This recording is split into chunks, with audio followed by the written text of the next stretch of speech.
El día de hoy, mis hermanos, sin más preámbulo, es una palabra extensa.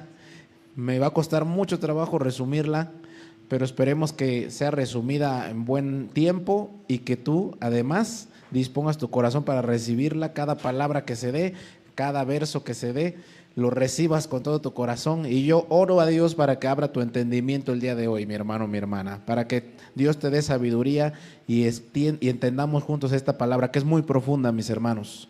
Porque el día de hoy vamos a abrir nuestras Biblias en el libro de Apocalipsis. Ay, nanita. ¿Cuántos leen Apocalipsis con gozo, con alegría? Solo un amén. Por lo general, el Apocalipsis lo tendemos a leer, ahora sí que como cristianos, de manera errónea tendemos a pensar que Apocalipsis da miedo, o nos da miedo leer Apocalipsis o terror, ¿verdad? Pero ¿cuántos saben que en realidad es todo lo contrario? El verdadero creyente se goza en leer Apocalipsis. ¿Por qué? Porque ahí está nuestra esperanza, ahí está lo que va a suceder, la gran esperanza y la gran salvación y alegría que vamos a tener. El libro de Apocalipsis. Quien está seguro de su fe lo va a leer con mucha alegría y mucho júbilo, porque ahí ven en Apocalipsis viene todo a nuestro destino, todo el plan de Dios para la humanidad, todo el plan de Dios para su iglesia y cómo vamos a acceder al reino de los cielos, a la nueva Jerusalén, a la ciudad santa, ¿verdad? Cuando estamos cantando los coritos, ¿cómo decimos? Allá en Jerusalén, ¿verdad? Yo voy a andar las calles de oro, decimos. Allá en el cielo, allá en el cielo. Bueno, el día de hoy vamos a leer solamente un fragmento del Apocalipsis que se encuentra a partir del capítulo 1, versículo 9 en adelante. Así que vámonos tendidos, mis hermanos, espero no ir muy rápido. Si voy muy rápido, alguien hágame señas, no pasa nada y lo vamos haciendo lento.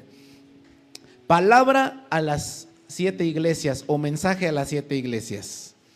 Primero que nada me gustaría introducir esta enseñanza y situarnos en la isla de Patmos, mis hermanos. Ustedes recordarán, la isla de Patmos es una isla que se encuentra situada entre Grecia y lo que es Grecia y Turquía hoy en día. Ahí se encuentra la isla de Patmos, en un archipiélago de islas, de 12 islas. Ahí en una de ellas se encuentra Patmos. Y algo muy importante que dice acá, capítulo 1, versículo 9, leemos, mis hermanos, sin más preámbulos. Estamos con el apóstol Juan. Yo, Juan, vuestro hermano y copartícipe vuestro en la tribulación, en el reino y en la paciencia de Jesucristo, estaba en la isla llamada Patmos. Ya vimos dónde está la isla de Patmos. Y estaba ahí Juan por causa de la palabra de Dios y el testimonio de Jesucristo. En pocas palabras, Juan nos está diciendo, me encarcelaron por estar predicando la palabra de Dios y por testificar de Jesucristo, me encarcelaron y me aislaron, valga la redundancia, me aislaron en una isla y ahí me tienen. Versículo 10. Yo estaba ¿en qué, mis hermanos? En el Espíritu. Vemos que dice Espíritu con mayúscula, quiere decir en el Espíritu Santo. Y esto es algo muy importante que nos enseña la Biblia, mis hermanos, andar en el Espíritu.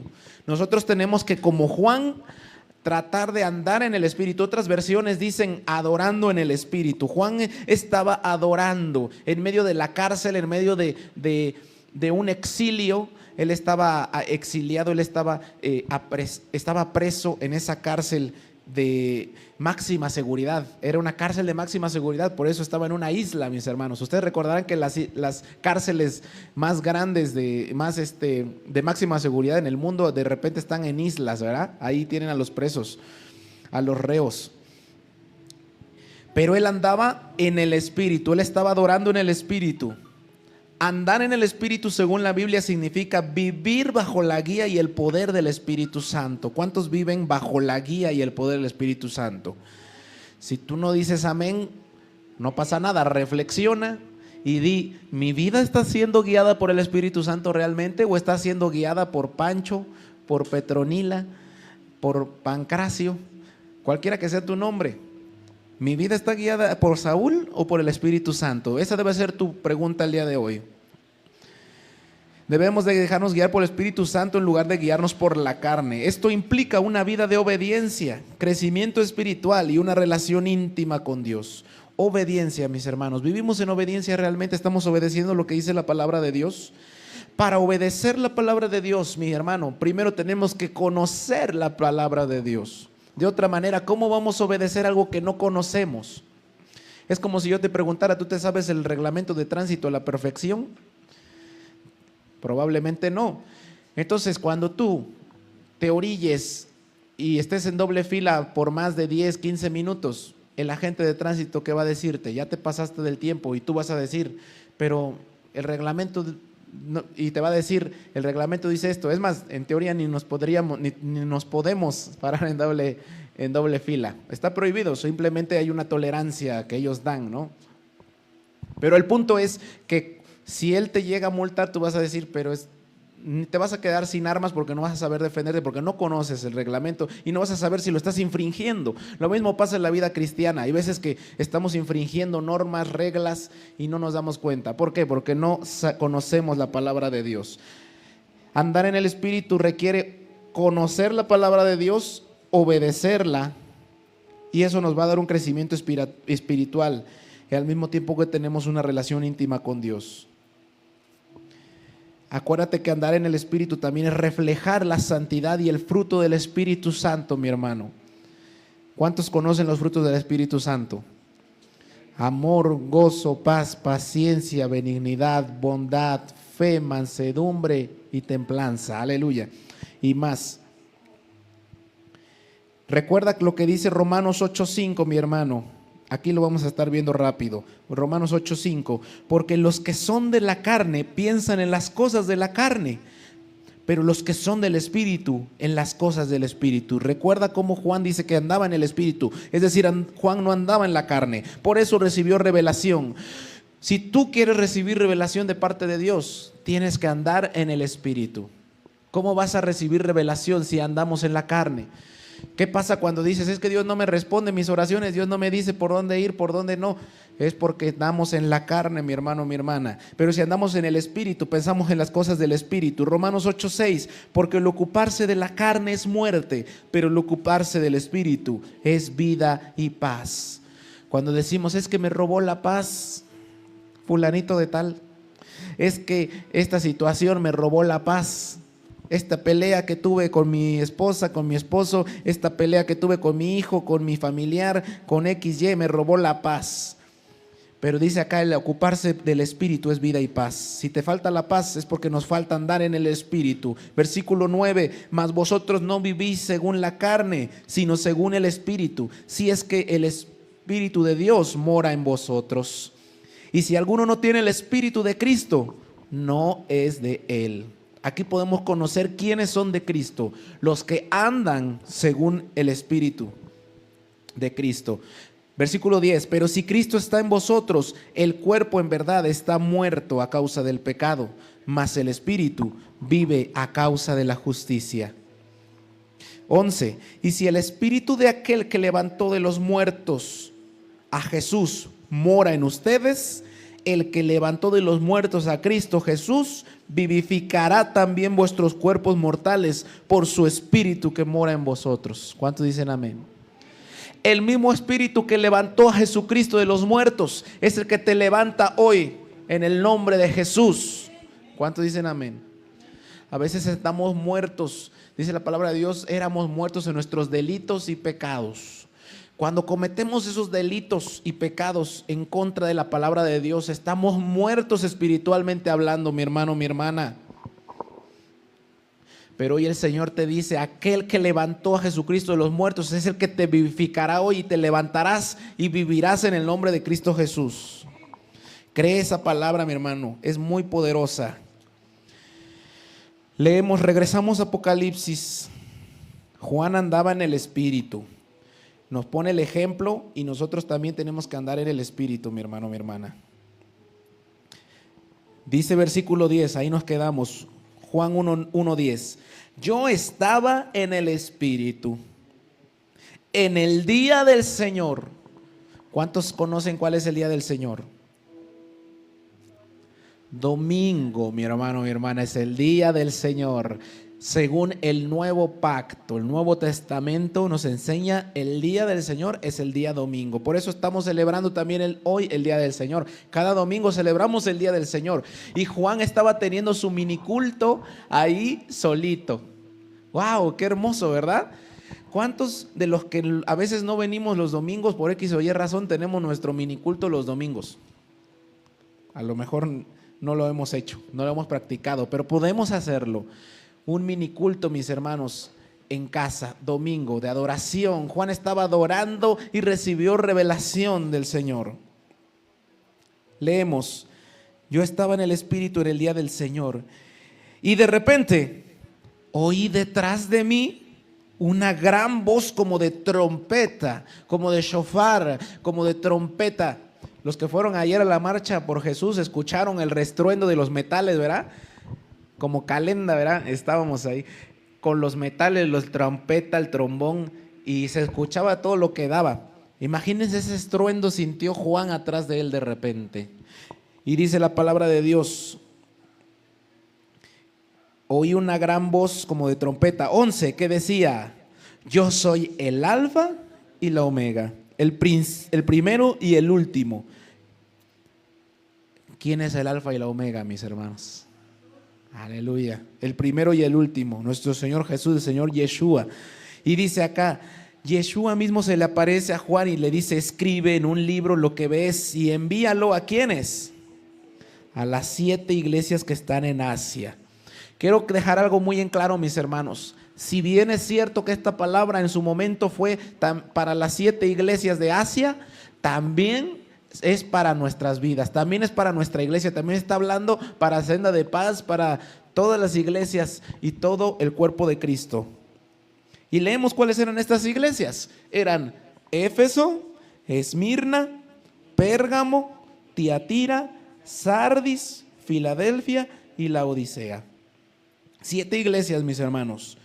Y ahorita vamos a profundizar. Versículo 12.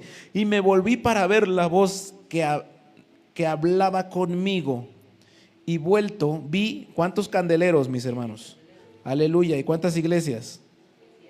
Ok, vemos ahí un número que se repite: 7 iglesias, 7 candeleros, y a uno semejante al Hijo del Hombre. Usted recordará que también ese es un nombre que se le da a Jesucristo, el Hijo del Hombre, originalmente nombrado también en Daniel, ¿no? Capítulo 7, el Hijo del Hombre.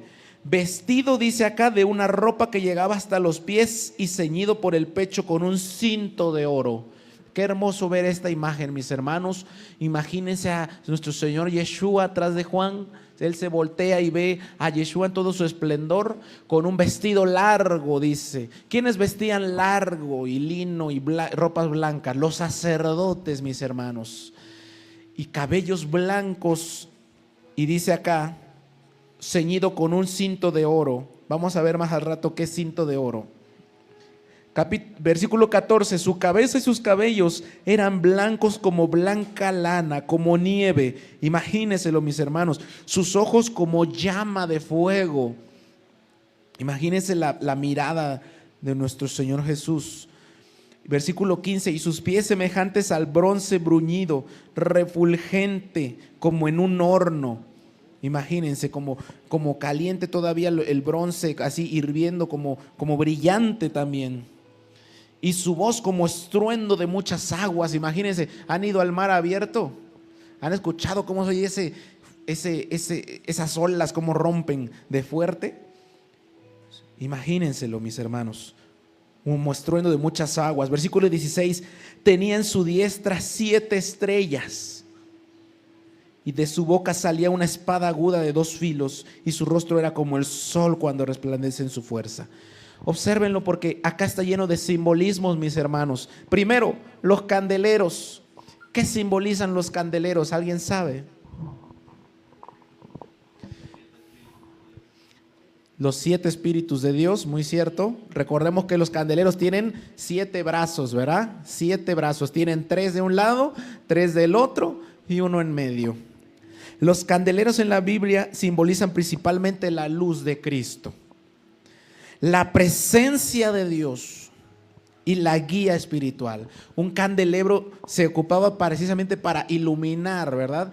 Y era una luz que iluminaba más fuerte todavía, más que una sola velita, más que un solo, se me olvidó cómo se llaman estos aparatitos donde metían también las velas, como lámparas, ¿verdad?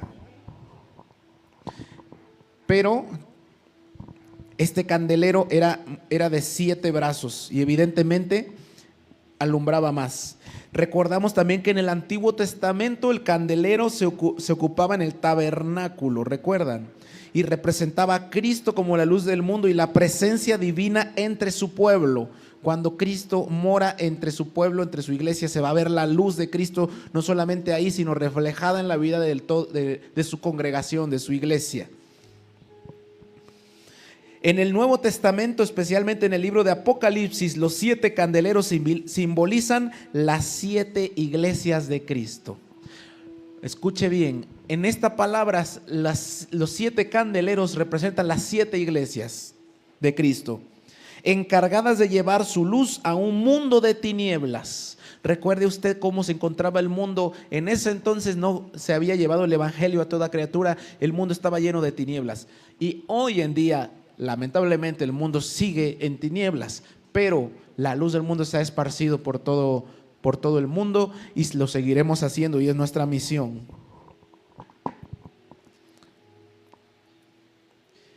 También los candeleros simbolizan completitud y unidad. La forma del candelero tiene 6 ramas y un eje central que sumaban 7 luces y simbolizaba la completitud de Dios y la unidad en Cristo con su iglesia, ya que debía ser forjado en una sola pieza. En una sola pieza encontramos 7 brazos. Recuerde usted, 7 brazos, 3 de un lado, 3 del otro. 3 y 3 dan 6. El 6 es número de hombre, dice la palabra de Dios. Y al sumar uno más da 7, el número de Dios. Es decir, Cristo en medio del Cristo morando con el hombre, ¿ok? Cristo en plenitud y en unidad con el hombre. Por eso los candeleros simbolizan todo esto, mis hermanos. Vemos también que se ve a Jesucristo con 7 estrellas en la mano. Recuerde usted que en la Biblia las estrellas pueden simbolizar tanto ángeles como líderes, que es el caso, este último caso es la interpretación para esta palabra. Recordará usted, la palabra ángel proviene del griego angelos y del latín angelus, que significa mensajero. La palabra ángel significa mensajero. Y en la palabra de Dios vemos muchos ejemplos. Ahorita no los vamos a citar por falta de tiempo, pero hay muchos ejemplos donde la palabra original es angelos, y en unos versículos se refiere tanto como ángeles divinos como a mensajeros o personas que llevan un mensaje, seres humanos. Por ejemplo, cuando la palabra de Dios habla de cuando Juan el Bautista manda a sus mensajeros a preguntarle a Jesús si él era el Cristo, ahí usan la palabra angelos para usar como referencia para ese mensajero. Era un mensajero humano. En este caso está hablando de los 7 líderes de esas iglesias, es decir, los pastores de esas iglesias, de esas 7 iglesias, mis hermanos. Seguimos leyendo en versículo 16. Tenía en su diestra 7 estrellas, de su boca salía una espada aguda de 2 filos. Sabemos que la espada aguda de 2 filos, que es viva y eficaz, es la palabra de Dios. El Señor Jesús, con su palabra, es que salía de su boca. Y su rostro era como el sol. ¿Recuerda usted la transfiguración? ¿Cómo era el rostro de nuestro Señor Jesús y de Moisés? Aleluya. Versículo 17. Cuando le vi, caí como muerto a sus pies. ¿Quién puede estar delante de la presencia de Dios en todo su esplendor? De pie. Dice acá, cuando le vi, caí como muerto a sus pies. Versículo 17. Y él puso su diestra sobre mí, diciéndome: no temas, yo soy el primero y el último, y el que vivo y estuve muerto. Mas he aquí que vivo por los siglos de los siglos. Amén. Y tengo las llaves de la muerte y del Hades. 19. Escribe las cosas que has visto y las que son y las que han de ser después de estas. El misterio de las 7 estrellas que has visto en mi diestra y de los 7 candeleros de oro. Aquí lo dice. Las 7 estrellas son los ángeles o angelos, los mensajeros de las 7 iglesias. Y los 7 candeleros que has visto son las 7 iglesias. Amén. Bueno, vamos a entrar en materia, capítulo 2, y vamos a ver lo que dice la primera iglesia, mis hermanos. Dice acá, vamos a ver a la iglesia de Éfeso, o conocida como la iglesia ortodoxa. Versículo 1, dice la palabra de Dios. Pero antes de leer, vamos a ver este contexto. Los ciudadanos adoraban a Artemisa. En la ciudad de Éfeso tenían una diosa llamada Artemisa, también conocida como Diana cazadora, diosa de la fertilidad y de la caza. En la antigüedad llegaron a sacrificar humanos y posteriormente animales a esta diosa. Hacían prácticas inmorales que tenían que ver con fornicación en los templos, orgías. También le ofrecían trapos de partos. Cuando tenían un bebé, esos trapos que ocupaban para el parto, se los ofrecían a esa diosa. Entre muchas otras cosas, mis hermanos. ¿Por qué es importante mencionar esto? Porque eso es lo que vivía el contexto histórico de la ciudad de Éfeso en ese entonces. Entonces, vamos a leer cómo era la iglesia de Éfeso. Versículo 1 del capítulo 2, mis hermanos. Vayan conmigo. Escribe al ángel de la iglesia en Éfeso, el que tiene las 7 estrellas en su diestra. Ya vimos lo que son las 7 estrellas y que nadie nos puede apartar de la mano de Dios. El que anda en medio de los 7 candeleros de oro, en medio de las iglesias, dice esto. Versículo 2. Yo conozco tus obras y tu arduo trabajo y paciencia, y que no puedes soportar a los malos, y has probado a los que se dicen ser apóstoles y no lo son, y los has hallado mentirosos. Y has sufrido y has tenido paciencia y has trabajado arduamente por amor de mi nombre y no has desmayado. Vemos hasta acá que Jesús les está diciendo, wow, estás haciendo las cosas bien de alguna manera, te estás esforzando, estás haciendo trabajo arduo.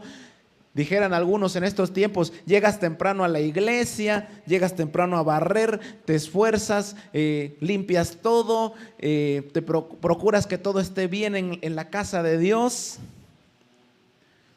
le tratas de echar ganas, vas a la iglesia, no te pierdes cada culto, lees un poco de la palabra, medio oras, medio que vas a los eventos, a las misiones, al evangelismo. Pero dice algo importantísimo, versículo 4. Pero tengo contra ti que has dejado tu primer amor. Veamos esto porque es muy, pero muy importante, mis hermanos. Y esto es algo para reflexionar. Tú puedes estar en la iglesia, tú puedes estar haciendo para ti las cosas bien, tú puedes estarte esforzando. Vemos cómo dice, tu arduo trabajo, tú puedes estar trabajando día y noche por la obra, tú puedes jactarte de tener paciencia. Cuando dices paciencia, Señor, ayúdame a soportar a mis hermanos, ¿verdad? Tú puedes no soportar a los malos. Ay, este cuate de plano está muy mal, me alejo de él, no lo soporto, ¿verdad? A veces nos hacemos los santos. Has probado a los que este cuate según que es apóstol, pero no lo es, ¿no? Y a veces sí los hallamos mentirosos.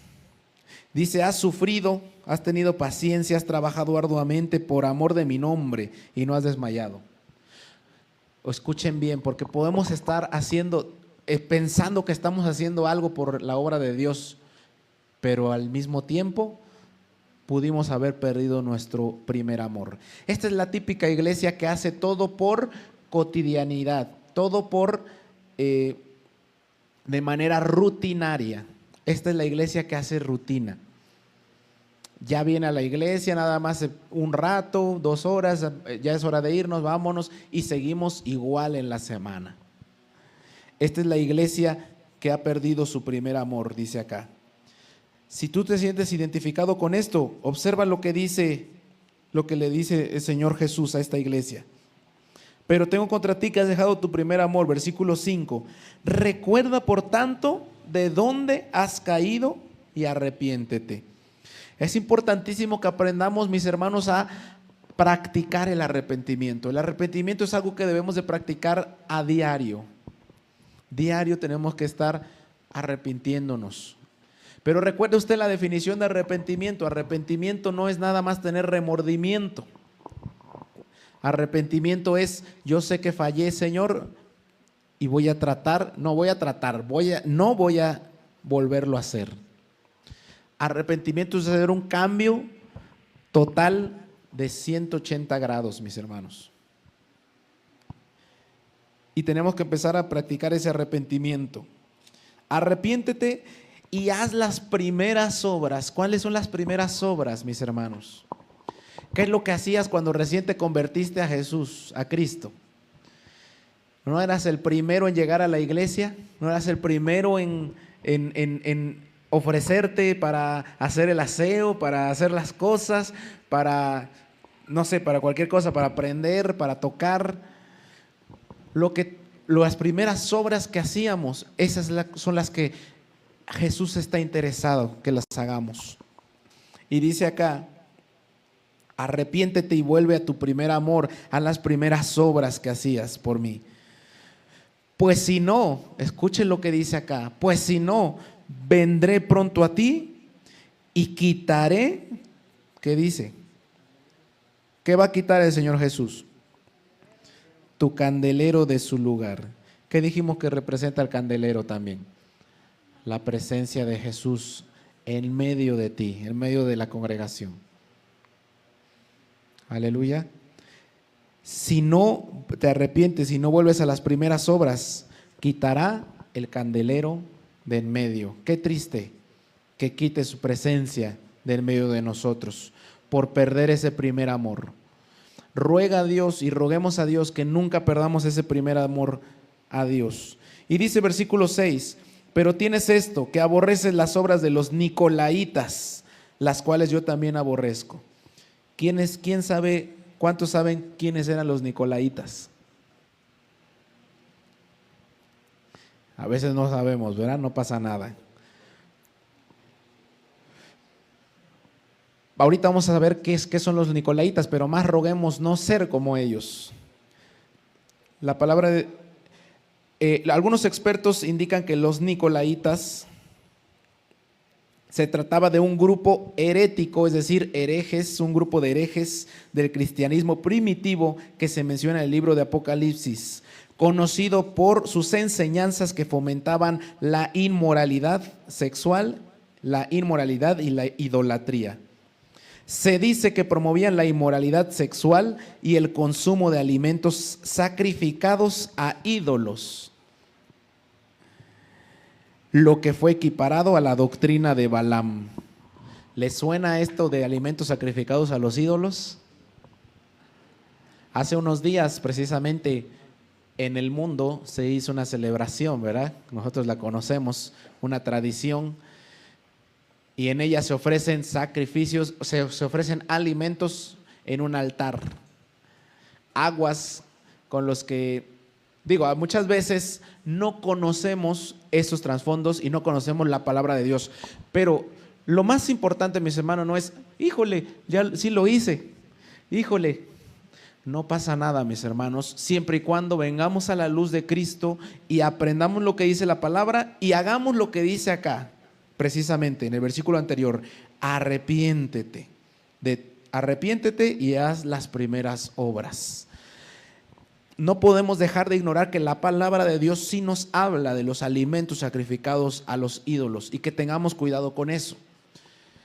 Pero lo más importante es aprender la palabra de Dios y arrepentirnos, como dice aquí. Y esto es lo que sucedía desde este entonces, mis hermanos, estamos hablando de casi 2000 años de antigüedad. Imagínense, en el reino y en el Imperio Romano pasaba esto. Los nicolaitas tendían a hacer estas prácticas. Y recuerdan que en un principio les hablé de la diosa Artemisa. Es porque en Éfeso se hacía mucho estas inmoralidades, estos sacrificios, lo tenían ellos por normal. Y los nicolaitas hacían que dentro de la iglesia aconsejaban y hacían estas prácticas malignas. Por eso dice acá, versículo 6, pero tienes esto, que aborrece las obras de los nicolaitas, las cuales yo también aborrezco. Ahí les da un punto a favor, ¿no? Entonces, observen ustedes, porque hay algo muy importante en esto. A Dios no le importa lo que haces, sino más bien le importa lo que eres. No importa que hagas muchas obras de caridad, no importa que digas que te esfuerzas, que vienes a la iglesia, que si no lo haces de corazón y desde el fondo de tu ser. Porque aquí lo estamos viendo. Esta iglesia hacía muchas cosas, muchas obras buenas, y Jesús se los reconoce. Yo lo conozco tus obras, yo reconozco que aborreces a los nicolaitas y todo está muy bien en ese sentido, pero tengo contra ti que has perdido tu primer amor. Entonces eso es muy importante, mis hermanos. Esta es una palabra para nosotros, una palabra que debemos de tomar y esforzarnos y buscar volver a ese primer amor. Y algo muy importante, a cada iglesia le da un galardón, que ese galardón es una promesa para nosotros también. Vamos a leer qué galardón le da a la iglesia de Éfeso. Versículo 7. El que tiene oído, oiga lo que el Espíritu dice a las iglesias. Al que venciere, le daré de comer del árbol de la vida, el cual está en medio del paraíso. Al que venciere, mis hermanos. Tenemos que rogar y esforzarnos por ser esos vencedores, ser esas personas que vencen. Y entonces Él nos dará de comer del árbol de la vida. El árbol de la vida, ustedes lo saben, es el que ese fruto da vida eterna. ¿Y quién es el árbol de la vida? Cristo. Jesús es el árbol de la vida. Aleluya. Y vamos a hacer un ejercicio, mis hermanos. Vamos a ponernos de pie, porque veo que algunos de nosotros andamos cabeceando. No pasa nada, mis hermanos. Yo también me cansé mucho en esta semana. Vamos a ponernos de pie. Aleluya. Vamos a sacudirnos tantito. Vamos a ponernos de pie. Aleluya. Y vamos a rogar al Todopoderoso que nos dé esa bendición de conocer su palabra, de ser hallados, como dice acá, vencedores, para que Él nos dé de comer del fruto del árbol de la vida. Amén. Así que vamos a sacudirnos tantito. Aleluya. Yo también me cansé en esta semana. Tuvimos varios eventos. Ayer también estuvimos allá desde temprano. Pero vamos a pedirle a Dios que nos hable poderosamente. Amén. Aleluya. Nos volvemos a sentar, mis hermanos. ¿Qué dijeron? Ya acabó este hermano. Por fin. Apenas estamos empezando. Escuche usted lo que dice la palabra de Dios a la iglesia Esmirna. Es la iglesia que sufre persecución. De las 7 iglesias, hermanos, lamentablemente solo 2 de ellas recibieron buenos elogios. Lamentablemente la mayoría de las iglesias recibió exhorto. La mayoría recibió regaño. Y dice la palabra de Dios que roguemos que cuando Él venga seamos hallados irreprensibles, es decir, que no nos tenga que reprender. Seamos de estos pocos que sí prestan atención, seamos de estos pocos que sí se esfuerzan, mis hermanos, que sí hacen las cosas bien. Roguemos a Dios por ser de esos pocos, pero rogamos que seamos más. Esmirna, iglesia que sufre persecución, versículo 8. Y escribe al ángel de la iglesia. Ya vimos que ángel se refiere al líder o pastor Agelos de la iglesia en Esmirna. El primero y el postrero, el que estuvo muerto y vivió, dice esto. ¿Quién es el primero y el postrero? Jesús. Versículo 9. Yo conozco tus obras y tu tribulación y tu pobreza, entre paréntesis, pero tú eres rico. ¿Se puede ser rico siendo pobres? Sí. La palabra de Dios dice, bienaventurados los pobres, ¿verdad? Porque ellos heredarán el reino, porque ellos verán a Dios. Y nosotros debemos de ser de esta manera. No está hablando de pobreza física, mis hermanos, está hablando de riqueza espiritual. Aún siendo pobre a lo mejor en la carne o en lo físico, eres rico espiritualmente. Tienes carencias, tienes tribulación, dice acá. Conozco tus obras, tu tribulación, tu pobreza, pero tú eres rico. Y la blasfemia de los que se dicen ser judíos y no lo son, sino sinagoga de Satanás. ¿Quiénes eran estos que se decían ser judíos y no lo eran? Y que en realidad eran sinagoga de Satanás. La frase sinagoga de Satanás hace alusión a la hostilidad que enfrentaban por parte de ciertas facciones religiosas o políticas de la época, la iglesia. La iglesia sufría persecución, hostilidad por parte de grupos religiosos. Esos son la sinagoga de Satanás. Esos grupos religiosos que se creen mejores, esos grupos religiosos que se creen santos y que creen que la iglesia de Cristo no debería de ser, no debería de existir, que los cristianos no deberían, están mal, que los cristianos hacen las cosas mal, que están erróneos, que están equivocados. Esa es la sinagoga de Satanás. Todos aquellos que se levantan, que creen tener la verdad y que se levantan contra la iglesia de Cristo. Esa es la sinagoga de Satanás. Y acá lo menciona. Recuerden, esos que los judíos, ellos creían que tenían la verdad. Recuerden que sacrificaron y crucificaron al Mesías, porque ellos pensaron que los que estaban haciendo algo correcto. Esos son los que se dicen ser judíos y en realidad no lo son. Son la sinagoga de Satanás. Aquí lo dice. Y dice acá,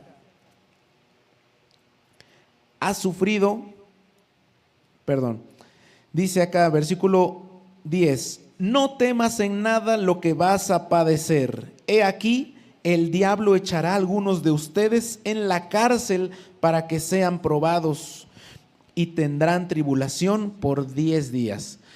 Acá les está diciendo, ustedes sufren persecución, tribulación y además de esto algunos de ustedes van a ser encarcelados. O sea, les está diciendo, tengan cuidado porque aparte de lo que están sufriendo van a sufrir más. Y muchas veces nosotros decimos, híjole, es que la vida cristiana es difícil porque es estar sufriendo y sufriendo y sufriendo. Aparentemente, mis hermanos, aparentemente. Porque acá lo dice muy claramente entre paréntesis. A pesar de todo esto, tú eres rico. Tú tienes riquezas y las vas a tener más. Recuerden lo que dice la palabra de Dios. No se hagan tesoros de lo que hay en el mundo. Más bien háganse tesoros allá arriba. Háganse ricos y tengan riqueza allá arriba, donde ni la orina ni el orín corrompen, dice la palabra de Dios. Entonces, nosotros tenemos que ser ricos espiritualmente. Y dice acá, van a sufrir más persecución todavía y van a ser probados. Pero dice más adelante, versículo 10, sé fiel hasta la muerte y yo te daré la corona de vida. ¿Cuántos quieren tener esa corona de vida? El que tiene oído, oiga lo que el Espíritu dice a las iglesias. ¿Cuántos tienen oídos el día de hoy? ¿Cuántos tienen 2 oídos? Algunos de ustedes va a decir, es que ya no oigo bien de uno, entonces tengo 1.5. Pues no importa, con ese 1.5 prestemos atención a lo que dice la palabra de Dios. El que tenga oídos, oiga lo que el Espíritu dice a la iglesia. El que venciere no sufrirá daño de la segunda muerte. Esta iglesia fue muy bendecida, mis hermanos. A pesar de que tuvo persecuciones, a pesar de que tuvo muchas cosas en su contra, esta iglesia permaneció fiel hasta la muerte y sigue permaneciendo fiel, porque cuando nosotros nos esforzamos realmente y no perdemos nuestro primer amor como la iglesia anterior y nos esforzamos hasta la muerte, incluso cuando nos encarcelan, cuando nos vienen pruebas, tentaciones, cuando viene la adversidad de nuestra contra, si permanecemos fiel, somos como esta iglesia. Y nuestro galardón es este que acabamos de leer. Galardón, tendremos corona de vida y no sufriremos la muerte segunda. Aleluya. No sufriremos la muerte segunda. ¿Cuál es la muerte segunda? La muerte segunda es el infierno. Recuerde que está estipulado para el hombre morir una sola vez y después de esto el juicio. Y una vez que pasa el juicio, si eres culpable, si eres hallado culpable, la muerte segunda es cuando Dios dice: apartaos de mí, malditos, preparados para el lago de fuego, para el diablo y sus ángeles. Ahí será el lloro y el crujir de dientes. Esa es la muerte segunda. Pero dice acá que los que permanecen fieles hasta la muerte y vencen, no sufrirán la muerte segunda, sino que al contrario, tendrán una corona de vida. Y también nos darán a comer del árbol de la vida eterna, que es Cristo Jesús. Una corona de vida. ¿Quiénes son los que portan coronas? ¿Quiénes son los únicos que pueden portar coronas? Va a decir usted los chimuelos que le ponen su corona, ¿verdad? No, los reyes, mis hermanos. Si nos va a dar una corona es porque vamos a ser reyes y sacerdotes y vamos a reinar junto con él. Vamos a verlo más adelante. Siguiente iglesia, por falta de tiempo, vámonos rápido. Siguiente iglesia de mensaje a la iglesia de Pérgamo, mejor conocida como la iglesia que estuvo casada con el mundo. Observe usted. El contexto de Pérgamo es que está ubicada en una ciudad con una fuerte influencia pagana y múltiples templos. Pérgamo estaba lleno de templos de influencia pagana. Incluso un centro de adoración dedicado al dios Zeus. Ustedes recordarán que Zeus era, si no que el principal de los principales de los griegos. Un templo de adoración a Zeus, lo que le valió ser llamada el trono de Satanás. Estamos hablando de Pérgamo. La misma palabra de Dios dice que el trono de Satanás estaba en Pérgamo, porque ahí adoraban al dios Zeus. Veamos lo que dice la palabra de Dios. Capítulo 2, versículo 12. Y escribe a Agelos, líder de la iglesia en Pérgamo. Y dice acá, dile esto: el que tiene la espada aguda de dos filos, la palabra de Dios en su boca, dice esto, versículo 13, yo conozco tus obras y dónde moras, dónde está el trono de Satanás, Pérgamo, pero retienes mi nombre. A pesar de esto dice, retienes mi nombre y no has negado mi fe, ni aun en los días en que Antipas, mi testigo fiel, fue muerto entre ustedes, donde mora Satanás. Aquí dice, conozco tus obras, conozco que no has negado mi fe, no me has negado, sigues proclamando mi nombre. Incluso cuando agarraron a uno de tus líderes, dice, y lo mataron, aún así permaneciste fiel, no te disipaste, no caíste en pánico, sigues, no has negado mi fe. Pero dice versículo 14, pero tengo unas pocas cosas contra ti, que tienes ahí a los que retienen la doctrina de Balaam. ¿Alguien se acuerda de Balaam? ¿Alguien ha leído esa historia? ¿Se acuerdan qué animalito le habló a Balaam? Es una burrita, ¿verdad? ¿Y cuál era la doctrina de Balaam? Leemos aquí mismo, lo dice. La doctrina de Balaam era que él enseñó a Balac a poner tropiezo ante los hijos de Israel, a comer de cosas sacrificadas a los ídolos y a cometer fornicación. ¿Dónde escuchamos esto? En la doctrina de los nicolaitas. Vemos cómo se repite lo mismo y lo mismo y lo mismo. Vemos cómo las iglesias empezaban a tener la misma situación.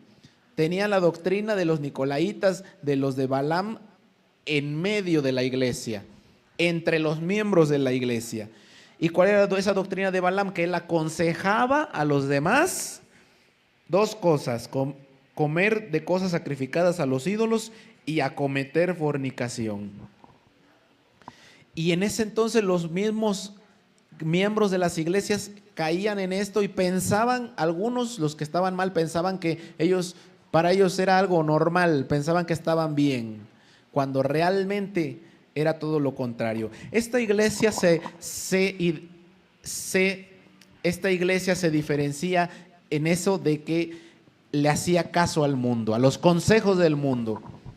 Y lamentablemente hoy en día abundan de esas iglesias que le hacen caso a los que les aconsejan y les dicen, no está mal que hagas esto, no está mal que no vayas un domingo, no está mal que cometas esta serie de actos inmorales, no está mal.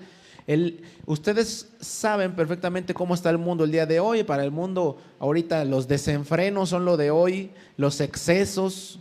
El mundo te dice vive y deja vivir, vive tu vida al límite, que no te importe, tú disfruta. Y esa doctrina es la que empezaba a entrar a la iglesia. Y tenemos que tener cuidado de que esa doctrina no empiece a entrar en esta iglesia, que no te empiecen a decir, pero no es que no está mal que faltes un domingo, no está mal que te vistas con maquillaje para celebrar la muerte, no está mal. ¿Cómo crees que va a estar mal? Es una tradición que ha estado por generaciones. Eso te va a decir el mundo, y esas son doctrinas que vienen del mundo y que si tú las empiezas a dejar entrar, vas a ser parte de este grupo nicolaíta. Recuerda, un grupo herético, un grupo que hacía herejías, porque lamentablemente no podemos tapar el sol con un dedo, no podemos maquillar la verdad. Es una herejía, y cuando nosotros cometemos ese tipo de cosas es desagradable ante los ojos de Dios. Aquí lo dice la palabra de Dios, no lo está diciendo el hermano Saúl, lo está diciendo la palabra de Dios. Pero lo más importante es, no, es que puro piedrazo. No, lo importante es que tú tomes y que digas, ok, lo está diciendo la palabra de Dios, entonces voy a leer, voy a conocer más de Dios. Y si Dios me habla en mi vida que yo tengo que hacer cambios, me tengo que arrepentir y voy a hacer las cosas como Dios quiere que las haga, con obediencia. ¿Para qué? Para que entonces no seamos hallados faltos delante de Dios o reprensibles, y entonces podamos heredar lo que dice acá la palabra de Dios. Hagámoslo de corazón. Y observe qué consejo les da precisamente. Dice versículo 15, también tienes a los que retienen la doctrina de los nicolaítas, la que yo aborrezco. No solamente la doctrina de Balaam, también la de los nicolaítas. Versículo 16, por tanto, arrepiéntete, pues si no, vendré a ti pronto y pelearé contra ellos con la espada de mi boca. Está hablando de los de Balaam y los nicolaítas. Versículo 17, el que tiene oído, oiga lo que el Espíritu dice a las iglesias. Al que venciere, daré a comer del maná escondido y le daré una piedrecita blanca, y en la piedrecita escrito un nombre nuevo, el cual ninguno conoce sino aquel que lo recibe. Este es el galardón que le da esta iglesia. Dará a comer maná. ¿Quién es el maná? Jesús. Jesús es el pan de vida que descendió del cielo. Nos dará a comer maná, es decir, palabra, vida eterna. Y también vamos a depender de Jesús todos los días. Y dice que también nos va a dar una piedrecita con un nombre nuevo. En la Biblia vemos muchos casos de personas de Dios que les dio un nombre nuevo. Cuando Dios te da un nuevo nombre, significa una nueva vida, un nuevo comienzo, un nuevo tú. Cuando Dios te cambia el nombre, ya no eres más Saúl, ahora eres, no sé, un nuevo nombre, ¿no? Fulanito, ahora vas a ser fulanito, te vas a identificar. Pero además esos nombres tenían un significado muy bonito. Recuerde, Jacob, cuando le cambió el nombre a Jacob, primero era Jacob, ¿verdad? El que usurpa, el usurpador. Pero después se lo cambió a Israel, el que lucha con Dios, el que pelea con Dios. Y entonces él cambió su personalidad, su carácter completamente. Un nuevo nombre nos va a dar Dios. ¿Cuántos dicen amén? ¿Cuántos quieren recibir un nuevo nombre? Una nueva identidad, un nuevo ser. Siguiente iglesia, Tiatira, versículo 18. Ya casi, mis hermanos. El mensaje a Tiatira. Y escribe al ángel de la iglesia en Tiatira: el Hijo de Dios, el que tiene ojos como llama de fuego y pies semejantes al bronce bruñido, dice esto: yo conozco tus obras y amor y fe y servicio y paciencia, que tus obras postreras son más que las primeras. ¿Cuántas iglesias ya llevamos que Jesús empieza diciendo esto? Conozco tu fe, tu esfuerzo, tu paciencia, tus obras, tu amor, tu fe, tu servicio, todo, tus obras que son más que las primeras. Pero a continuación, después de esto, viene un gran pero, versículo 20, tengo unas pocas cosas contra ti. ¿Qué quiere decir este pero? ¿Ustedes saben lo que significa el pero en el idioma español o en la Biblia? El pero anula todo lo dicho anterior. Cuando te dicen, es que sí, eres muy buena onda y eres carismático, carismática y eres lindo y linda, pero te quiero como amigo, te quiero como amiga, ¿verdad? El pero anula todo lo anterior. Entonces, ¿qué quiere decir? ¿Qué nos está queriendo decir Jesús con esto? Que nuestras obras no van a bastar. Recuerda, nadie es salvo por obras, sino por gracia. No vamos a poder heredar la vida eterna por obras. No importa cuánto hagamos y nos esforzamos. Y esto no quiere decir que no hagamos obras, mis hermanos. No por esto. Es que el hermano Saúl dijo que no importan las obras, entonces mejor no hago nada. No, las obras van a ser un carácter, van a ser un reflejo de la vida en Cristo, de nuestra fe. Pero, recuerda, la fe sin obras es muerta. Pero si bien es cierto esto, que Jesús, por más obras que hagamos, si no andamos bien por dentro, estamos mal. Versículo 20, pero tengo unas pocas cosas contra ti, que toleras a esa mujer, Jezabel. ¿Cuántos conocen la historia de Jezabel? Bueno, si no, nada más recuerden rápidamente, está en Reyes, ahí podemos leer la historia de Jezabel, una reina muy malvada que hacía atrocidades y herejías y cosas y blasfemias delante de Dios. Bueno, aquí se menciona otra vez, dice, toleras a esa mujer Jezabel, que se dice, profetiza, toleras que enseñe y seduzca a mis siervos a fornicar y a comer cosas, otra vez, sacrificadas a los ídolos. Volvemos a ver esta cuestión, misma cuestión, inmoralidad y comer cosas sacrificadas a los ídolos. Recordemos que eso era parte del contexto histórico de esa época, pero que también es parte del contexto histórico de nuestros días, lamentablemente. En el mundo te enseñan este tipo de cosas también. Toleraban a esta mujer y precisamente Tiatira es conocida por eso, la iglesia que tolera el pecado. ¿Cuántos no conocemos iglesias donde dejan o se tolera el pecado? Esto no debería de ser, mis hermanos. Esto no quiere decir que debemos de ser súper perfectos. Claro, si lo podemos ser en Cristo Jesús, qué bueno, pero muchas veces no podemos serlo y no por eso significa que nos van a exiliar de la iglesia. Pero sí debemos de tener cuidado de que cuando te están diciendo, la misma palabra te está diciendo, cambia esto, arrepiéntete, estamos mal, lo debemos de hacer, mis hermanos, como dice aquí. Observemos. 21, y le he dado tiempo para que se arrepienta. ¿A quién se refiere? A Jezabel. A ese espíritu jezabélico que estaba en esa iglesia. Le he dado tiempo para que se arrepienta a esa mujer, más bien dicho, que se dejaba influenciar por ese espíritu jezabélico, pero no quiere arrepentirse de su fornicación. No quiere arrepentirse. Dios da tiempo de arrepentimiento, pero también tiempo de juicio. Versículo 22. He aquí yo la arrojo en cama y en gran tribulación a los que con ella adulteran, si no se arrepienten de las obras de ella. Vemos cómo dice acá. que debemos de practicar este arrepentimiento, mis hermanos. Si no se arrepienten, los herirá. Observe cómo dice el 23, y a sus hijos heriré de muerte, y todas las iglesias sabrán que yo soy el que escudriña la mente y el corazón.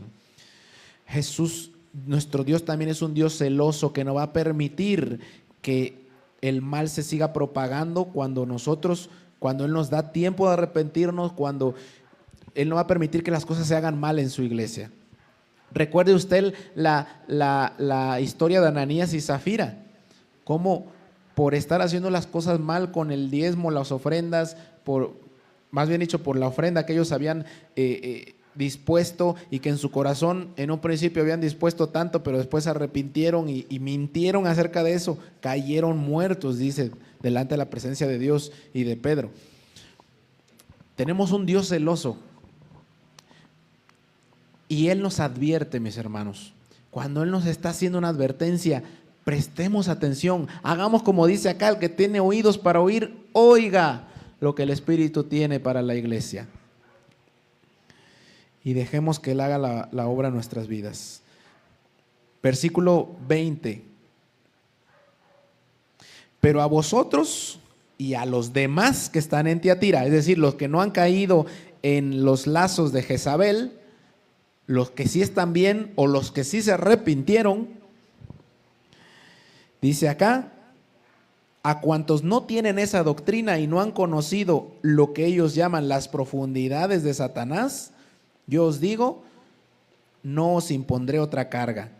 A ustedes que ya van bien, que ya se arrepintieron y que están siguiendo el camino íntegramente, no les voy a poner más carga, dice. Están haciéndolo bien, están haciéndolo correctamente. 25. Eso sí, lo que tienes, reténlo hasta que yo venga. Quédate así, ya no vayas más con Jezabel, ya hiciste las cosas bien, ya te diste cuenta, ya abriste los ojos, ya te arrepentiste, ya vas bien. Quédate así, reténlo, permanece. Es la palabra de la constancia, mis hermanos, de permanecer, de la permanencia. Recuerde usted, a Cristo y al reino de los cielos no va a entrar el que un tiempo hizo las cosas bien, el que al principio hizo las cosas bien. Va a entrar el que al final venciere. Así que no importa cuántas cosas hayas hecho en tus primeros años de cristiano, tus primeros meses, no importa cuántas cosas hayas hecho y estés haciendo, lo que importa es que al final de todo salgas vencedor. Porque recuerde, muchos en aquel día dirán: Señor, Señor, ¿no hicimos tantas cosas en tu nombre? Y Él dirá: nunca os conocí. El que importa realmente es el que llega al final, mis hermanos.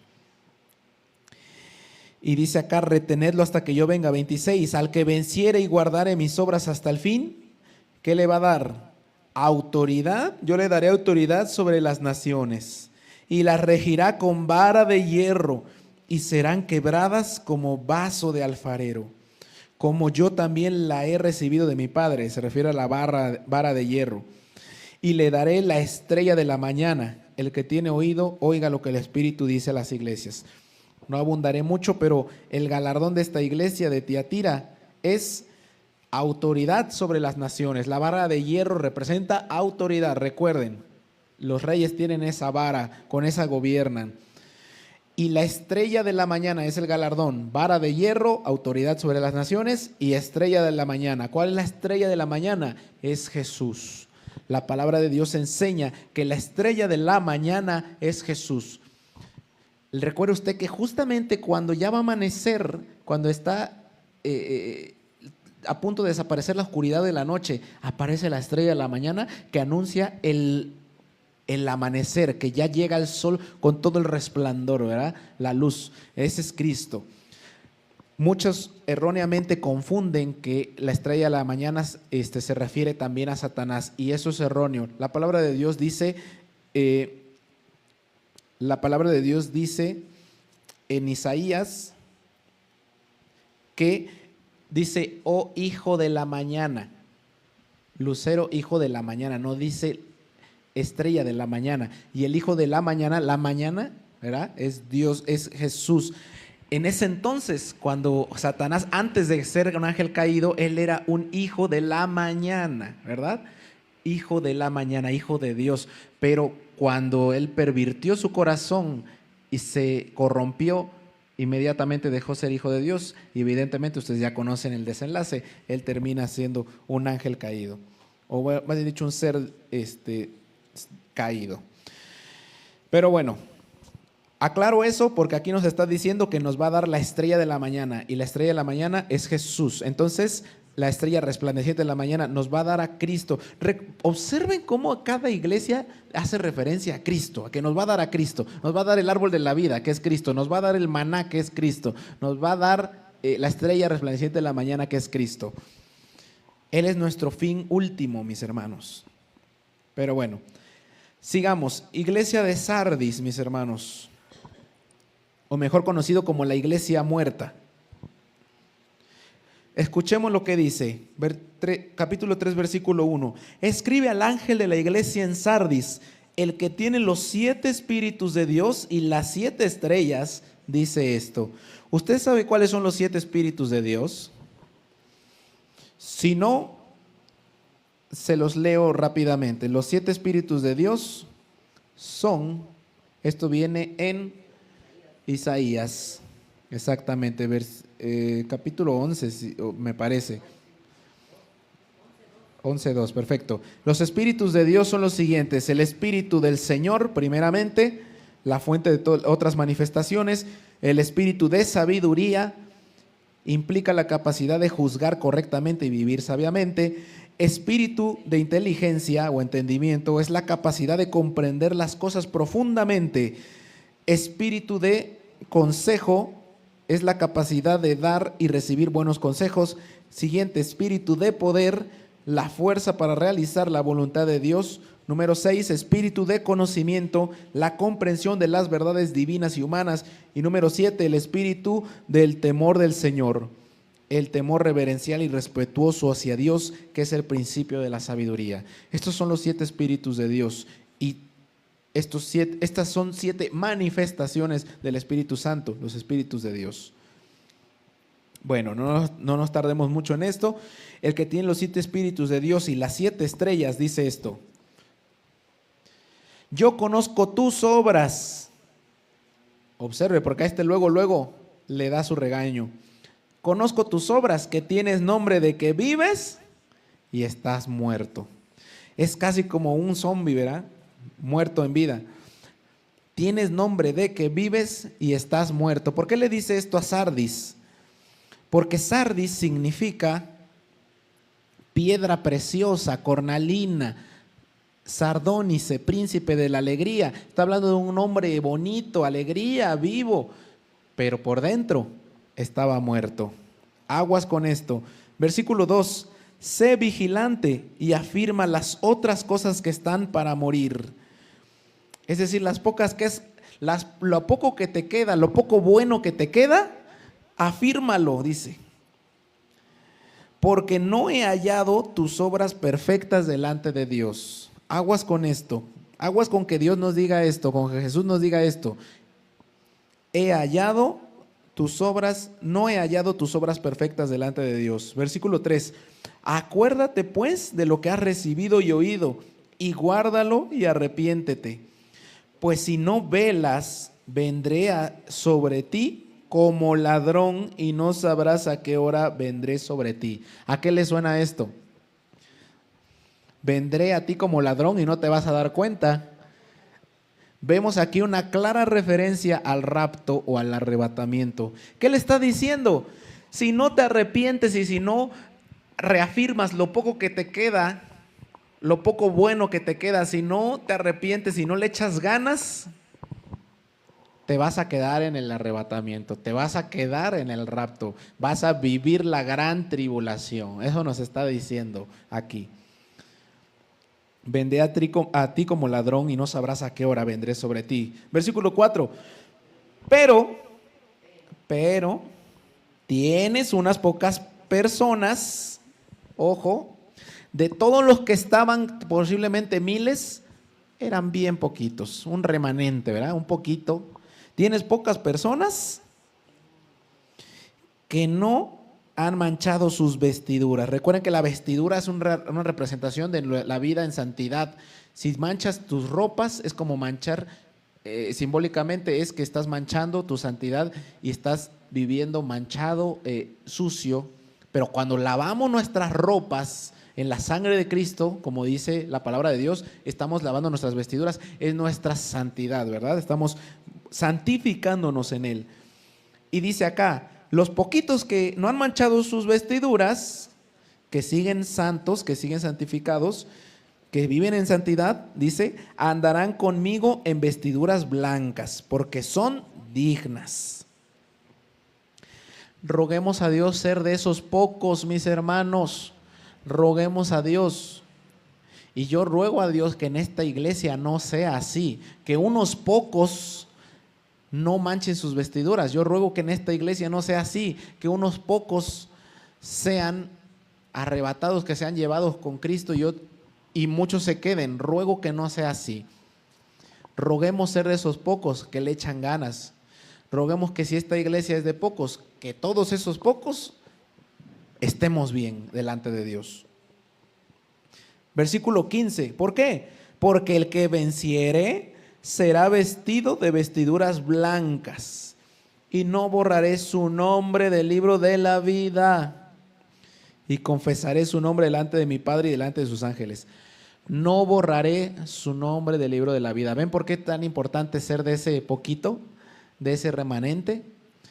Porque siendo de ese poquito, no borrará nuestros nombres del libro de la vida.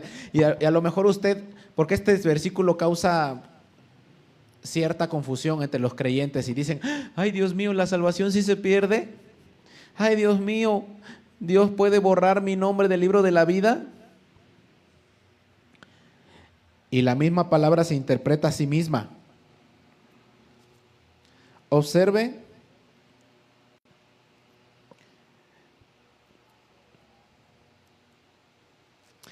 lo que dice primera de Juan 5:4. Porque aquí dice, el que venciere no será borrado su nombre del libro de la vida. Y usted va a decir, ¿mi salvación se puede perder? El que venciere. ¿Y quién es el que vence entonces? Primera de Juan 5:4 dice, porque todo lo que es nacido de Dios vence al mundo. El que vence es el que realmente es nacido de Dios. Entonces, en pocas palabras, si tú eres nacido de Dios, no tienes de qué preocuparte. Tu nombre ni se va a tocar. No vas a perder tu salvación si realmente eres nacido de Dios. Ahí está. El que es nacido de Dios vence al mundo. Y esta es la victoria que ha vencido al mundo, nuestra fe. ¿Cómo se nace de nuevo? ¿Cómo se es nacido de nuevo en Dios? A través de la fe. ¿Y cuál es esa fe? Creer, aquí lo dice, ¿quién es el que vence al mundo? El que cree que Jesús es el Hijo de Dios. Creer que Jesús es el Hijo de Dios va a cambiar tu vida si realmente naciste de nuevo en Dios, si realmente tuviste fe en esa declaración de creer que Jesús es el Hijo de Dios y que Él hace una obra completa en tu vida y te va a transformar y lo vas a vivir en fe. Y por lo tanto, como consecuencia, tu nombre no va a ser borrado del libro de Dios. Acá lo dice, muy clarito. El que venciere será vestido de vestiduras blancas, versículo 5, y no borraré su nombre del libro de la vida, y confesaré su nombre delante de mi Padre y delante de sus ángeles. El que tiene oído, oiga lo que el Espíritu dice a las iglesias. Últimas dos iglesias, seguimos. Filadelfia, mejor catalogada como la iglesia fiel. Aleluya, esta es la segunda iglesia de las dos que no recibieron tanto regaño, que no recibieron regaño, que fueron bendecidas. Escuche lo que dice Filadelfia, a Filadelfia. Versículo 7, escribe al ángel de la iglesia en Filadelfia. Esto dice el santo, el verdadero, el que tiene la llave de David, el que abre y ninguno cierra, y el que cierra y ninguno abre. Versículo 8. Yo conozco tus obras. He aquí, he puesto delante de ti una puerta abierta. Recuerde usted lo que simboliza la puerta. La puerta en la Biblia simboliza a Cristo también. Dice que es como una puerta, ¿verdad? Que entramos a la salvación, entramos en Cristo. Dice también que la salvación es como una puerta estrecha. La puerta también simboliza oportunidades que Dios abre y que si Dios las abre, nadie más las puede cerrar. Cuando Dios te da algo, nadie te lo puede quitar. Cuando Dios te abre una puerta, te abre una posibilidad, nadie te la puede quitar. Y cuando Dios cierra puertas, ni porque patalees, ni porque hagas berrinche, no vas a poder abrir esa puerta. Entonces, acá le está diciendo, he puesto delante de ti una puerta abierta, la cual nadie puede cerrar, porque aunque tienes poca fuerza, has guardado mi palabra. ¿Aquí está hablando de fuerza humana? No, está hablando de fuerza espiritual. Aunque te creas alguien débil, aunque te creas alguien insignificante, aunque creas que eres alguien que no tiene nada que ofrecer, aunque te creas débil, aunque tengas poca fuerza, poco de tiempo de llevar en el evangelio, de conocer a Dios, dice acá, has guardado mi palabra y no has negado mi nombre. Esto es lo que realmente le importa a Jesús. No le importa si tienes doctorados, teología, escatología, si conoces muchas cosas y no, dice, en tu debilidad has aprendido a guardar mi palabra. Y eso es lo que le importa a Dios, que guardes su palabra. ¿Y qué es guardar su palabra? Primeramente es conocerla y después ponerla por obra. Eso es guardar la palabra de Dios, es conocer su palabra y ponerla por obra. Has guardado mi palabra y no has negado mi nombre. Versículo 9, he aquí yo entrego de la sinagoga de Satanás. ¿Quiénes dijimos que son la sinagoga de Satanás? Son todos los grupos religiosos que se oponen contra la iglesia de Cristo. He aquí yo entrego de la sinagoga de los Satanás a los que se dicen ser judíos y no lo son, sino que mienten. He aquí yo haré que vengan y se postren a tus pies. ¿Qué dice el Salmo 23? ¿Verdad? Aderezas mesa delante de mis enemigos, de mis adversarios angustiadores. Y dice acá, y ellos reconozcan que yo te he amado. A los judíos no les gustaba el hecho de que dijeran que Dios elegía y amaba a los gentiles. Ellos querían ser los únicos que nosotros somos los únicos que merecemos y que Dios nos escogió y solo a nosotros nos va a dar la salvación. Pero no es así. Ellos creían que tenían la verdad cuando era todo lo contrario. Entonces todos estos grupos van a terminar reconociendo que Dios nos ha amado a su iglesia, a su verdadera iglesia.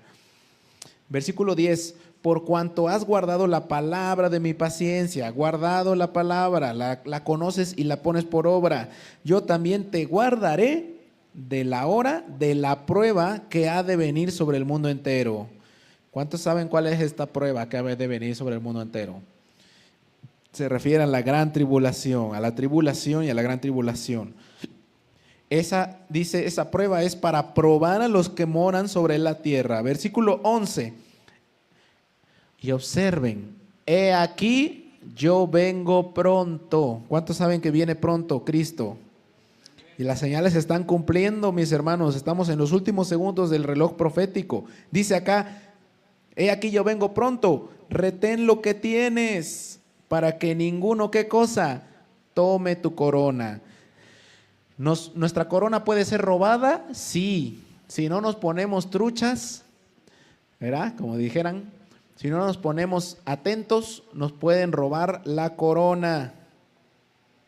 Versículo 12, al que venciere, otra vez, esta palabra es importante, vencer, al que venciere, yo lo haré columna en el templo de mi Dios y nunca más saldrá de allí. Y escribiré sobre él el nombre de mi Dios. Recuerde usted que nadie conoce el nombre de Dios, pero en ese entonces, cuando venzamos, vamos a tener escrito el nombre de Dios y lo vamos a conocer. También vamos a tener escritos, dice acá, el nombre de la ciudad de mi Dios, la nueva Jerusalén, la cual desciende del cielo de mi Dios. Y mi nombre nuevo. Entonces vamos a tener tres cosas, galardones. Vamos a tener la permanencia en el templo de Dios, vamos a hacer columnas, nos va a escribir el nombre de Dios, vamos a conocerlo, el nombre de la ciudad, es decir, vamos a ser ciudadanos nacionalizados del reino, ¿verdad? Y nos va a escribir el nombre de Jesús, el nombre de Jesucristo. Vamos a tener tres nombres escritos, aparte de nuestro nuevo nombre, mis hermanos. Es una gran bendición. ¿Cuántos quieren tener eso? Bien, ya sin más preámbulos, la última iglesia, la Odisea, o mejor conocida como la iglesia apóstata o la iglesia tibia. Escuche usted, versículo 14 de capítulo 3. Y escribe al Agelos, mensajero de la iglesia en la Odisea. He aquí el amén, el testigo fiel y verdadero, el principio de la creación de Dios, dice esto. Qué hermoso. ¿Quién es el amén? Jesucristo. Jesús es el amén. La palabra amén significa verdaderamente, significa así sea o fiel y verdadero. Cada que tú dices amén, dices verdaderamente, dices así sea. Cada que dices amén, dices fiel y verdadero es Dios. Y se utiliza para dar firmeza y certeza a lo dicho. Al referirse a sí mismo como el amén, Jesús afirma que todas las promesas de Dios se cumplen por medio de él. El amén dice esto, versículo 15, a la Odisea. Yo conozco tus obras. Y aquí sí le dice directo, no tiene nada bueno, ¿no? ¿Qué decirle? Yo conozco tus obras, que ni eres frío ni caliente. Ojalá fueses frío o caliente. Ve cómo dice. Prefiero, ojalá que estuvieras o muy bien metido con las cosas de Dios, o de plano que no conocieras de Dios. Ojalá fueras frío o caliente. Pero si hay algo que vemos acá que no soporta y que no le gusta a Dios, es estar en el medio. Conocer de Dios y hacer las cosas mal. Vuelvo a repetir, él dice, ojalá conocieras bien de mí, hicieras las cosas bien, u ojalá no conocieras de mí, hicieras las cosas mal. Pero estar en el medio, conocer de mí y hacer las cosas mal, tiene una consecuencia grave. Y dice acá, 16, pero por cuanto eres tibio y no frío ni caliente, te vomitaré de mi boca. ¿Qué es vomitar de mi boca? Cuando algo te cae pesado de tu estómago, ¿qué sucede? Tu mismo cuerpo, tu mismo organismo lo rechaza, lo saca de tu organismo, ¿verdad? Cuando algo te cae pesado, la comida te cae pesada, tú vomitas. Lo mismo está diciendo Dios. Recuerda que somos cuerpo, parte del cuerpo de Cristo. Si caemos mal en el cuerpo y estamos tibios, nos va a vomitar, nos va a rechazar, nos va a sacar de su congregación, de su iglesia. Observe usted cuán importante es esta palabra. Y es importante porque desafortunadamente algunos de nosotros en algún momento de nuestras vidas hemos experimentado tibieza espiritual y hemos sido piedra de tropiezo para otros. Y hay algunos que no nos salvamos de esto, ¿verdad? De que hemos desafortunadamente en algún punto de nuestras vidas, por X o Y razón. Pero como todos los mensajes a las iglesias, hay un tiempo de arrepentimiento, hay un tiempo de cambiar, hay un tiempo de hacer las cosas bien. Y es justamente eso lo que te vengo a compartir, mi hermano, mi hermana, y lo que te decía en un principio. Llega un momento en el que Dios te está llamando al verdadero arrepentimiento y te está diciendo, el tiempo de arrepentimiento se está agotando, he aquí vengo pronto. Y mi galardón conmigo para premiar a los que han vencido. Pero por otra parte también viene la justicia o el juicio para aquellos que no han atendido al arrepentimiento.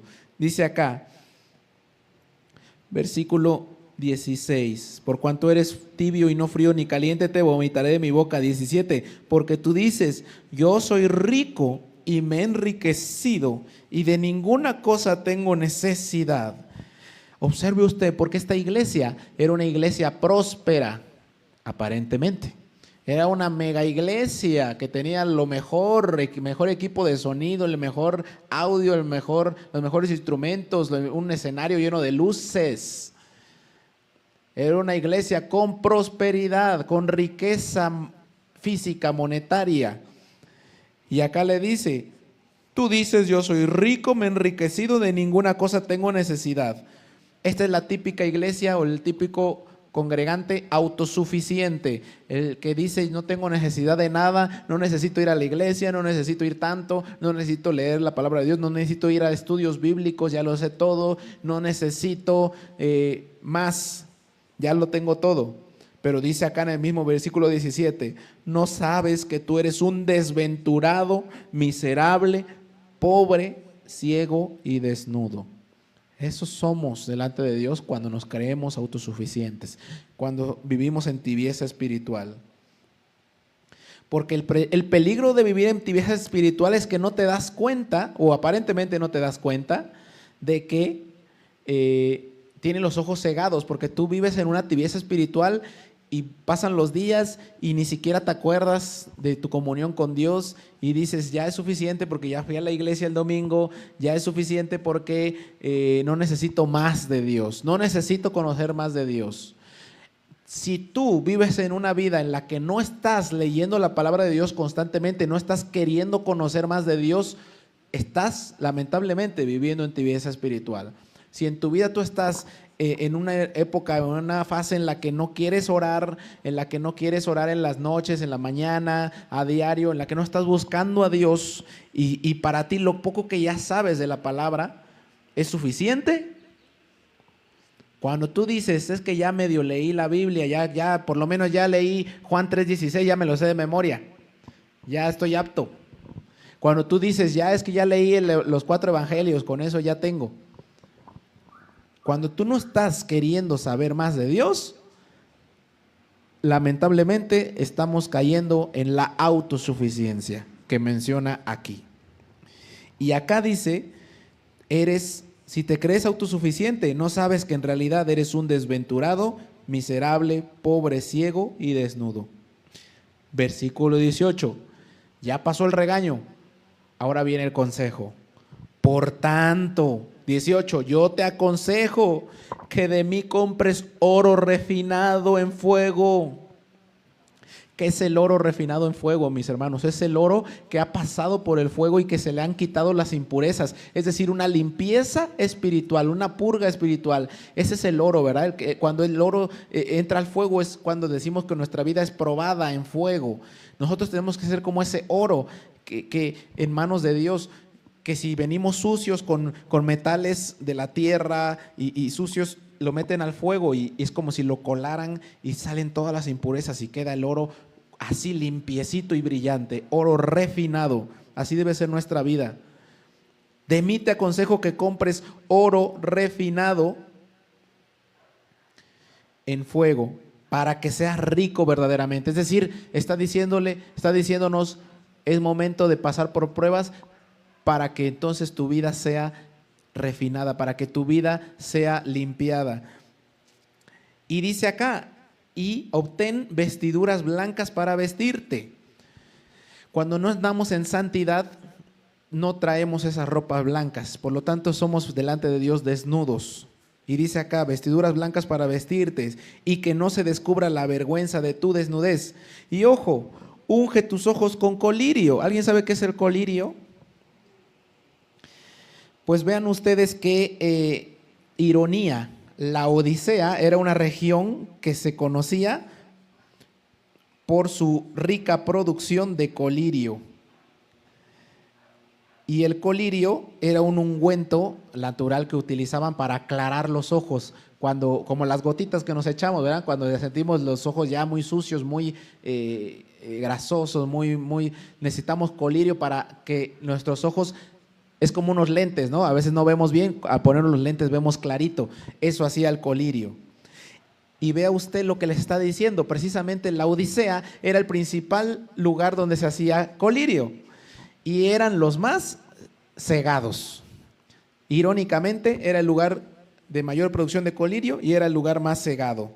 Y acá les dice, compren de mí, unge tus ojos con colirio para que veas. Es decir, está diciendo, necesitas perder esa ceguera espiritual y pedir a Dios que te abra los ojos espirituales. Cuando tú te sientas tibio espiritualmente, pídele a Dios eso. Abre mis ojos espirituales, Dios mío, para que yo vea la realidad en la que estoy, para que yo me pueda ver en el espejo cómo estoy siendo realmente. Y prueba mi vida por fuego, Señor. Hazme como el oro y dame vestiduras blancas nuevamente. Es la invitación que hoy te hago el día de hoy para que tú le digas a Dios eso. Versículo 19. Yo reprendo y castigo a todos los que amo. Sé pues celoso y arrepiéntete. Pídele a Dios ese celo espiritual. Pídele a Dios ese corazón de arrepentimiento. Porque Él castiga a los que ama. Cuando Dios te esté castigando, cuando Dios te esté pasando por fuego, no se lo reproches. Al contrario, dile, gracias Dios por amarme. Gracias porque me amas. Yo le decía hace unos días a mi mamá, mamá, hasta ahorita mis 28 años, ya casado, ya teniendo, manteniendo una casa, estoy cayendo en cuenta de todo lo que has hecho por mí. Hasta ahorita estoy aprendiendo a valorarte, mamá, papá también. A mis papás les dije, hasta ahora estoy cayendo en cuenta lo que han hecho por mí y se los agradezco. Cuando años anteriores, algunos de ustedes me conocieron en mi época rebelde, ¿verdad? Y yo era todo lo contrario, no les daba las gracias, al contrario, les decía de cosas. Esa misma actitud es la que yo te invito a que tengamos hoy con Dios. Si Dios te está corrigiendo, no le eches en cara nada. Al contrario, dile, gracias Dios porque me amas. Y al que amas, corriges, dice acá. Yo reprendo y castigo a todos los que amo. Sé pues celoso y arrepiéntete. Versículo 20, ya finalizando. He aquí yo estoy a la puerta y llamo. Si alguno oye mi voz y abre la puerta, entraré a él y cenaré con él y él conmigo. Imagínense, le está diciendo a cristianos, muchas veces ocupamos este versículo para evangelizar para gente que no conoce a Dios, pero este versículo fue escrito para una iglesia que ya conocía de Dios. Y les estaba diciendo, Jesús está a la puerta y no lo dejan entrar. La iglesia, la Odisea, no había dejado entrar a Jesús. Por eso le está diciendo, he aquí yo estoy a la puerta y llamo. Si alguno abre la puerta, entraré a él y cenaré con él y él conmigo. Este versículo se lo escribió a creyentes. Y hay veces que estamos así, no dejamos entrar a Jesús, a Cristo, lo tenemos ahí parado afuera en la puerta de nuestro corazón. Pero aquí está diciendo, abre tu corazón, abre tu puerta y déjalo entrar. De ti depende. Y versículo 21, al que venciere, le daré que se siente conmigo en mi trono, así como yo he vencido y me he sentado con mi Padre en su trono. Observe usted, son las promesas de Dios para nosotros. El galardón de la Odisea es sentarse con Jesús en su trono a reinar. Observe todas las promesas hermosas que tenemos de parte de Dios, los galardones que tenemos, comer del árbol de la vida, que es Cristo, corona de la vida, y no sufrir la muerte segunda, que es el infierno. Galardón 3, darnos de comer el maná, que es Jesús, depender de Jesús todos los días. Un nuevo nombre en una piedrecita blanca. Siguiente galardón, autoridad sobre las naciones para regir con vara de hierro, la estrella de la mañana, que es Cristo. El otro galardón, vestir vestiduras blancas y que no van a borrar nuestro nombre del libro de la vida, y que Jesús confesará nuestro nombre delante del Padre. Sí, lo conocí. Galardón número 6, permanencia en el templo de Dios. Se escribirá el nombre de Dios, de la nueva ciudad santa de Dios y de Jesús en nosotros. Y el último galardón, sentarnos con Jesús en su trono a reinar. Dice la palabra de Dios que Él nos ha hecho reyes y sacerdotes. ¿Cuántos dicen amén? Una iglesia muerta en vida es en la que no sucede nada.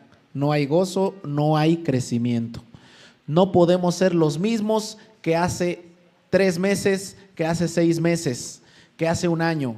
Si tú conoces lo mismo de Dios que conocías de Dios hace 6 meses, hace 3 meses, hace la semana pasada, estamos mal.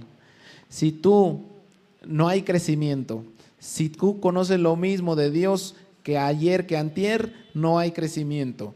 Así que yo te invito a que tú le busques con todo tu corazón y que no quede nada más de este domingo del día de hoy, sino que a diario, mañana, pasado, todos los días busques esa comunión directa con Cristo. Palabra de Dios, leer su palabra, conocerla, entenderla y orar. Recuerden que orar y leer la palabra es una retroalimentación, es un circuito de comunicación completo. Tú estás hablando con Dios al orar y Él te está respondiendo en su palabra. Ahí estamos teniendo ese diálogo con Dios. Resumen de carácter de las iglesias. La primera, iglesia ortodoxa. La segunda, iglesia que sufre persecución. La tercera, iglesia casada con el mundo.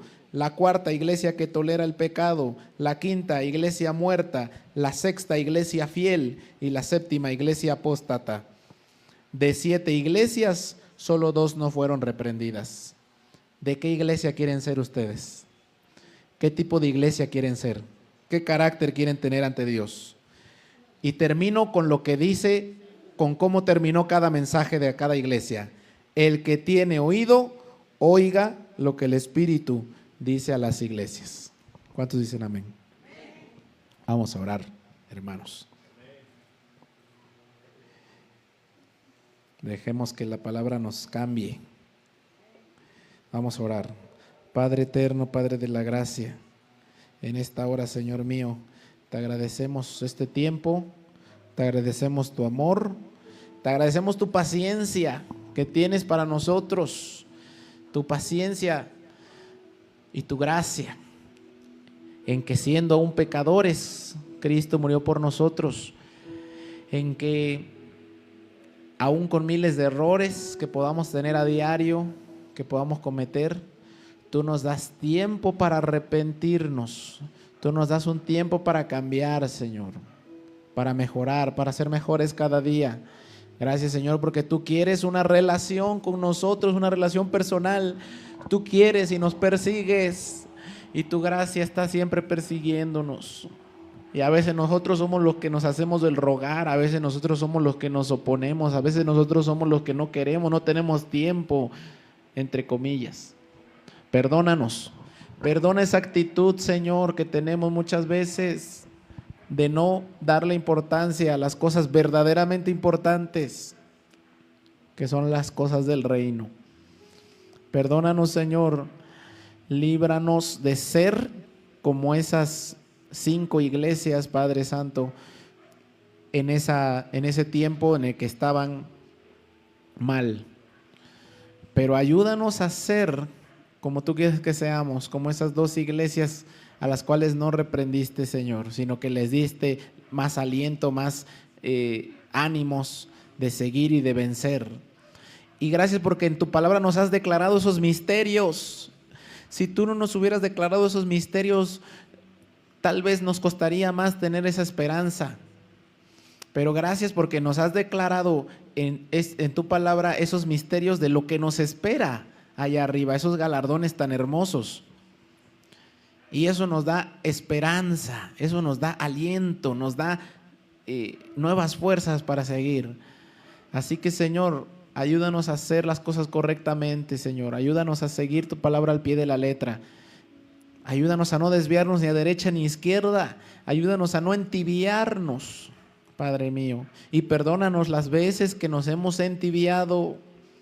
Perdónanos las veces que hemos hecho las cosas mal. Ayúdanos a no caer en ninguna doctrina falsa. Ayúdanos a no caer en doctrina de Nicolaitas, ni de Jezabel, ni de Balaam. Ayúdanos a mantenernos puros, Señor, delante de ti, en santidad. Perdona nuestras equivocaciones, nuestros errores. y haznos nuevas criaturas, Señor, haznos nuevos, como nos vas a dar ese nuevo nombre, Señor, esa nueva vida en ti, Señor. Que ya experimentemos desde ahorita ya la nueva vida en ti, Señor. Te lo pedimos, haznos nuevos, haznos crecer en la gracia y conocimiento de nuestro Señor Jesucristo, porque el conocimiento tuyo nos cambia radicalmente. Cuando realmente tenemos conocimiento de ti, cambiamos. Ayúdanos a conocerte más, cada día más. Te damos las gracias, te bendecimos, ponemos este tiempo en tus manos y te damos toda la gloria y la honra. Haz la obra completa en nuestras vidas, Señor. En el nombre de Jesús, amén. Aleluya.